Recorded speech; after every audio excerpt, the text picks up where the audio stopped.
Welcome back to my YouTube channel. So ಹೊಸ ವೀಡಿಯೋಗೆ ಎಲ್ರಿಗೂ ಸ್ವಾಗತ. ಸೊ ಈ ವಿಡಿಯೋ ಮಾಡ್ತಿರೋ ಉದ್ದೇಶ ಏನಂತಂದರೆ, ತುಂಬ ಜನ ಕಮೆಂಟು ಮತ್ತು ಮೆಸೇಜೆಲ್ಲ ಆಗ್ತಿದ್ರಿ.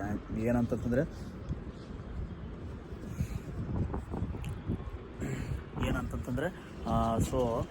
ಸರ್ ಇವಾಗ KE ಎಕ್ಸಾಮ್ ನಡೆಸ್ತಾರಂತ ಎಲ್ಲ KE ಎಕ್ಸಾಮ್ ನಡೆಸ್ತಾರಂತೆ. ಸೊ ತುಂಬ ಕಾಂಪಿಟೇಷನ್ ಇರುತ್ತಲ್ಲ ಸರ್, ಕಾಂಪಿಟೇಷನ್ ತುಂಬ ಇರುತ್ತೆ.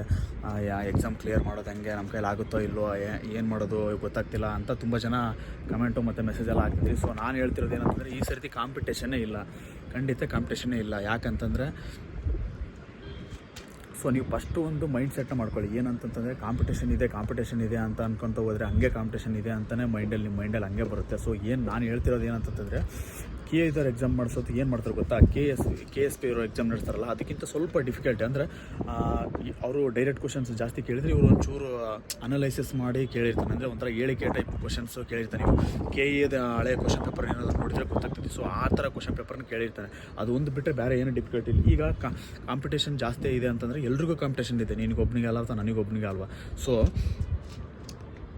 ಕಾಂಪಿಟೇಷನ್ ಜಾಸ್ತಿ ಇದೆ ಅಥವಾ ಎಕ್ಸಾಮ್ ಬರೆಯೋರು ಜಾಸ್ತಿ ಸಂಖ್ಯೆಯಲ್ಲಿ ಇರ್ತಾರೆ ಅಂತಂದರೆ, ಈ ಕ್ವಶನ್ ಪೇಪರ್ ಒಂದು ಸ್ವಲ್ಪ ಡಿಫಿಕಲ್ಟಿ ಲೆವೆಲ್ ಜಾಸ್ತಿ ಕೇಳ್ತಾನೆ. ಸೊ ಡಿಫಿಕಲ್ಟಿ ಲೆವೆಲ್ ಕೇಳಿದಾಗ ಏನಾಗ್ತದೆ ಅಂತಂದರೆ, ಎಲ್ರಿಗೂ ಟಫ್. ನೀನು ಟಫ್ ಆಗಿದೆ ಅಂದರೆ ನನಗೂ ಟಫು, ಇನ್ನೊಬ್ಬನಿಗೂ ಟಫು, ಎಲ್ರಿಗೂ ಟಫು. ಸೊ ಎಲ್ರಿಗೂ ಟಫ್ ಆದಾಗ ಅವನು ಎಲ್ಲರೂ ಕಟಫು ಈಗ 70+ ಏನಾದರೂ ಮಾಡಿದರೆ ಸೆಲೆಕ್ಷನ್ ಆಗ್ತಾರೆ.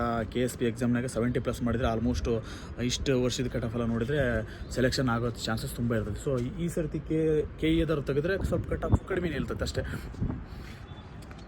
ಅಂದರೆ ಕ್ವಶನ್ ಪೇಪರ್ ಜಾಸ್ತಿ ಟಫ್ ಇದ್ದರೆ ಅದು ಕಟ್ ಆಫು ಕಡಿಮೆ ನಿಲ್ತಾ ಹೋಗ್ತೈತಿ. ಸೊ ಅಷ್ಟು ಬಿಟ್ಟರೆ ಡಿಫ್ರೆನ್ಸ್ ಇನ್ನೇನಾಗಲ್ಲ. ಮತ್ತು ಇನ್ನೊಂದು ನೀವು ಗಮನದಲ್ಲಿ ಇಟ್ಕೋಬೇಕಾಗಿರೋದು ಏನಂತಂದರೆ, ಈ ಸರ್ತಿ ಕಾಂಪಿಟೇಷನ್ ಜಾಸ್ತಿ ಇದೆ, ಕಾಂಪಿಟೇಷನ್ ತುಂಬ ಅಂದರೆ ತುಂಬ ಕಾಂಪಿಟೇಷನ್ ಕಮ್ಮಿ ಇದೆ. ಯಾಕೆ ಗೊತ್ತಾ, ಎಲ್ಲರೂ ರೀಲ್ಸ್ ನೋಡಿದೆ, ಇನ್ಸ್ಟಾಗ್ರಾಮ್ ಯೂಸ್ ಮಾಡಿದೆ, ಅಥವಾ ಯಾವುದೋ ಒಂದು ವೆಬ್ಸೈಟ್ ನೋಡಿದೆ, ಏನೋ ನೋಡ್ಕೊತ ಎಲ್ಲರೂ ಡಿಸ್ಟ್ರಾಕ್ಷನ್ ಆಗಿರೋರು ತುಂಬ. ಈಗಿನ ಜನ್ರೇಷನಲ್ಲಿ ತುಂಬ ಸ್ಟಡಿ ಮಾಡೋ ಹುಡುಗರು, ಇನ್ಕ್ಲೂಡಿಂಗ್ ಸ್ಟಡಿ ಮಾಡೋರನ್ನು ಸೇರಿಸ್ಕೊಂಡು ಕಾಂಪಿಟೇಟಿವ್ ಓದ್ತಿರೋರು, 3 ವರ್ಷ 2 ವರ್ಷ ಓದ್ತಿರೋರು ಯಾಕೆ ಬೇಗ ಸಕ್ಸಸ್ ಆಗಲ್ಲ ಅಥವಾ ಯಾವುದೇ ಒಂದು ಎಕ್ಸಾಮ್ ಕ್ಲಿಯರ್ ಮಾಡೋಕ್ಕಾಗಲ್ಲ ಅಂತಂದರೆ ತುಂಬ ಡಿಸ್ಟ್ರಾಕ್ಷನ್ಸ್ ಆಗಿರ್ತಾರೆ. ಸೊ ಅಂಥರಲ್ಲೇ ನೀನೊಬ್ಬನು ಸ್ಪೆಷಲಾಗಿ ತುಂಬ ಚೆನ್ನಾಗಿ ಓದಿದೆ ಅಥವಾ ಯಾವುದೇ ಒಂದು ವಿಷಯದಿಂದ ಡಿಸ್ಟ್ರಾಕ್ಟ್ ಆಗದೆ ಅನ್ನೋದ್ರ ಚೆನ್ನಾಗಿ ಓದ್ತಿದೆ ಅಂತಂದರೆ ನಿಜವಾಗ್ಲೂ ನೀನು ಸಕ್ಸಸ್ ಆಗ್ತೀಯ ಅಷ್ಟೇ. ಕಾಂಪಿಟೇಷನ್ ತುಂಬ ಅಂದರೆ ತುಂಬ ಕಡಿಮೆ ಆಗ್ತಿದೆ. ಓದೋರ ಸಂಖ್ಯೆ ಅಥವಾ ಎಕ್ಸಾಮ್ ಬರೆಯೋರ ಸಂಖ್ಯೆ ಜಾಸ್ತಿ ಇದೆ. ಎಲ್ಲ ವರ್ಷ ನೋಡಿ ನೀವು ತುಂಬ ಎಕ್ಸಾಮ್ ಬರೆಯೋ ಹುಡುಗರು ತುಂಬ ಜಾಸ್ತಿ ಇರ್ತಾರೆ. ಬಟ್ ಕಟ್ ಆಫ್ ನೋಡಿ ಎಲ್ಲ ವರ್ಷ ನಿಲ್ಲೋವಷ್ಟೇ ಕಟ್ ಆಫ್ ನಿಲ್ಲುತ್ತೆ. ಹಂಗಾಗಿ ನೀವು ಕಾಂಪಿಟೇಷನ್ ಜಾಸ್ತಿ ಇದೆ ಅಂತ ಯೋಚನೆ ಮಾಡೋದ್ರ ಬದಲು ತುಂಬ ಹುಡುಗರು ಈಗ ಡಿಸ್ಟ್ರಾಕ್ಟ್ ಆಗಿರ್ತಾರೆ.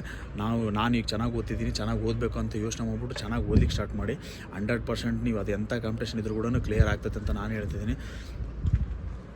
ಅದನ್ನು ತಲೆಗಿಂದ ತೆಗೀರಿ. KE ಎಕ್ಸಾಮ್ ನಡೆಸ್ತಾರೆ, ಈ ಸರ್ತಿ ಕ್ಲಿಯರ್ ಆಗಲ್ಲ, ಹಂಗೆ ಹಿಂಗೆ ಅಂತ ಯೋಚನೆ ಮಾಡೋದು ಬಿಟ್ಬಿಟ್ಟು, ಸೊ KE ಎಕ್ಸಾಮ್ ನಡೆಸ್ತಾರೆ ಅಂದರೆ ಅದನ್ನು ಕ್ಲಿಯರ್ ಮಾಡ್ಬೇಕು, ನಾನು ಏನೇನು ಮಾಡ್ಬೇಕು ಅಂತ ಯೋಚನೆ ಮಾಡಿ. ಯಾಕಂದರೆ ಅದನ್ನು ಬದಲಾಯಿಸೋಕ್ಕಾಗಲ್ಲ. KE ಎಕ್ಸಾಮು ನಡೆಸ್ತಿದ್ರೆ ಟಫ್ ಆಗ್ತೈತಿ, ಹೋಗ್ಬಿಟ್ಟು ಈಸಿ ಮಾಡಿರಿ ಅಂತ ನಾವಾಗಲಿ ನೀವಾಗಲಿ ಹೇಳಿದರೆ ಅದು ಬದಲಾಯಿಸೋಕ್ಕಾಗಲ್ಲ. ಸೊ ಇರೋ ಅಂಥ ವಿಚಾರಕ್ಕೆ ನಾವು ಹೊಂದ್ಕೋಬೇಕಾಗ್ತೈತಿ. ಸೊ ಹೊಂದ್ಕೊಂಡು ಇವಾಗ ನಾನು ಹೇಳೋದೇನಂತಂದರೆ, ಡಿಸ್ಟ್ರಾಕ್ಷನ್ಸು ಎಲ್ಲ ಈಗಿನ ಜನ್ರೇಷನ್ ಹುಡುಗರು ಮತ್ತು ಎಲ್ಲ ಇವಾಗಿಂದ ಯುವ ಪೀಳಿಗೆ ಎಲ್ಲ ಡಿಸ್ಟ್ರಾಕ್ಷನಿಗೆ ತುಂಬ ಒಳಪಟ್ಟಿದೆ. ಸೊ ಹಂಗಾಗಿ ಯಾರು ಡಿಸ್ಟ್ರಾಕ್ಷನಿಂದ ಹೊರಗಡೆ ಬಂದು ನಿರಂತರವಾಗಿ ಸ್ಟಡಿ ಮಾಡ್ತಾರೆ, ಅವರು 100% ಒಂದಲ್ಲ ಒಂದು ದಿವಸ ಅವ್ರು ಅಂದ್ಕೊಂಡಿರತಕ್ಕಂಥದ್ದನ್ನ ಸಕ್ಸಸ್ ಪಡಿತಾರೆ. ಸೊ ಹಂಗಾಗಿ ಅದ್ರ ಬಗ್ಗೆ ಯೋಚನೆ ಮಾಡಿದ್ಬಿಟ್ಟು ಓದೋದ್ರ ಬಗ್ಗೆ ಯೋಚನೆ ಮಾಡಿ. ಸುಮ್ಮನೆ ಆಗುವಗಳ ಬಗ್ಗೆ ಅಥವಾ ನೆಗೆಟಿವ್ ಯೋಚನೆ ಮಾಡ್ಕೊತ ನಿಮ್ಮ ಸಮಯ ವ್ಯರ್ಥ ಮಾಡಿಕೊಂಡು ಎಕ್ಸಾಮ್ ಎಲ್ಲ ಮುಗಿದೋದ್ಮೇಲೆ ಸುಮ್ಮನೆ ಇದು ಮಾಡ್ಕೊಬಿಡ್ರಿ ಅಂತ ಹೇಳ್ತೀನಿ. ಇದೇ ಥರ ಏನಾದರೂ